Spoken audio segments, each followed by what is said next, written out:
हम सब जानते हैं कि देश की आंतरिक सुरक्षा,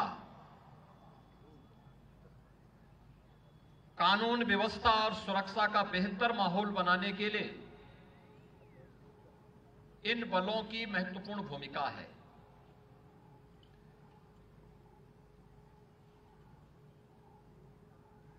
पब्लिक परसेप्शन तय करने में हमारे पुलिस बल की एक बड़ी भूमिका होती है और जब भी हमारी फोर्स, चाहे वह सिविल पुलिस हो, केंद्रीय पुलिस बल हो, सुरक्षा के इस बेहतरीन माहौल को बनाए रखने के लिए उन्हें जिन परिस्थितियों का सामना करना पड़ता है वह उतने ही चुनौतीपूर्ण भी होता है, संवेदनशील भी होता है।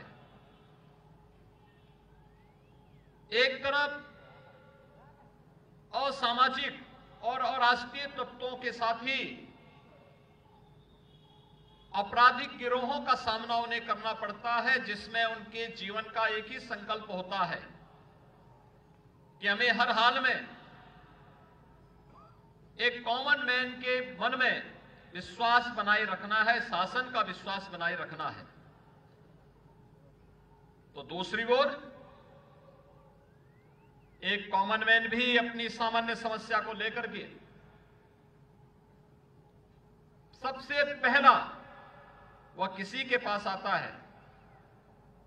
तो जहां पे सिविल पुलिस होती है, सिविल पुलिस के पास वो अपनी समस्या को लेकर के आता है, सुरक्षा से संबंधित मामले को लेकर के, अपराध से जुड़ी हुई किसी घटना को लेकर के, या फिर केंद्रीय पुलिस बलों के जवान जहां पर कार्य कर रहे हैं उनके पास जाकर के वह गुहार करता है। उस समय हमारा व्यवहार कैसे है, हमारा पब्लिक के साथ संवाद कैसा है, ये इस पे निर्भर करता है और उसके मन में एक नया विश्वास उसके माध्यम से पैदा होता है। मैं बार बार इस बारे में सोचता हूं कि हमें दोहरी भूमिका के साथ कार्य करना होता है, हमारे पुलिस बल को कार्य करना होता है। एक तरफ संवाद का रास्ता, कॉमन मैन के साथ संवाद बनाना, संबंधित स्टेक होल्डर के साथ संवाद बनाना, दूसरी तरफ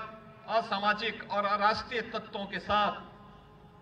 जीरो टॉलरेंस की नीति के तहत कार्य करते हुए उसे परिणाम तक पहुंचाना। और उस समय उसके मन में एक ही भाव होता है कि हतो वा प्राप्स्ये स्वर्गम जित्वा वा भोक्ष्यसे महीम। मुझे अपने नागरिकों को इस प्रकार का माहौल देना है, भले उसके लिए मुझे कुछ भी क्यों ना बलिदान देना पड़े। इस दृष्टि से जब वह कार्य करता है कि अगर बलिदान हुआ तो स्वर्ग का राज भोगूंगा, लेकिन अगर जीता तो एक कॉमन मैन के चेहरे की खुशी से उसको लगता है कि मैं ही इस राज को प्राप्त कर रहा हूं। ये बड़ी बात होती है, दूसरे की खुशी में खुश होना, दूसरे के दुख में दुखी होना। और इस भाव के साथ जब पुलिस बलों के जवान कार्य करते हैं तो स्वाभाविक रूप से वह उस राज्य के या उस बल के परसेप्शन को बदलने में बड़ी भूमिका का निर्वहन करते हैं। और यह मैंने पिछले 7 वर्ष के दौरान उत्तर प्रदेश जैसे राज्य के अंदर अनुभव किया है। मुझे बताने में कोई संकोच नहीं कि उत्तर प्रदेश का गत चुनाव केवल लॉ एंड ऑर्डर की स्थिति पर हम लोग चुनाव जीतने में सफल हो गए। कॉमन मैन के मन में एक विश्वास था कि सुरक्षा का माहौल है,